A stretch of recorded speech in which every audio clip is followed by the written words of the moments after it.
બગસરા ખાતે આજે અમારી વિરોધ પ્રદર્શન ઈ જ છે. જ્યારે બંગાળની દીકરીને ડોક્ટર 1500 કિલોમીટર જો ન્યાય આપવા ભાજપની સત્તાધારી પાર્ટી બહેનો મહિલા મોરચો નીકળ્યો તો અત્યારે ઈ જ કહેવાનું છે કે આ તો આપણી ગુજરાતની દીકરી છે.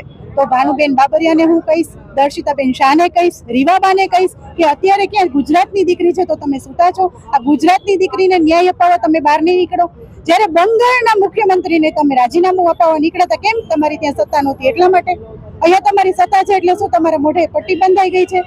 વિરોધ પ્રદર્શન આજે અમારું એ છે કે આજે સત્તાધારી પાર્ટીને અમે બંગડી બતાવીને અમે કહેવા માંગીએ છીએ કે તમે બંગડી પહેરી લો.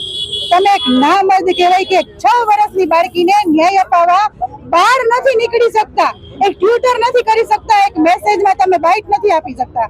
એટલી બધી સત્તાધારી પાર્ટીની ફાઇટ વધી છે કે તમે એક 6 વર્ષની દીકરીને ન્યાય નથી આપી શકતા.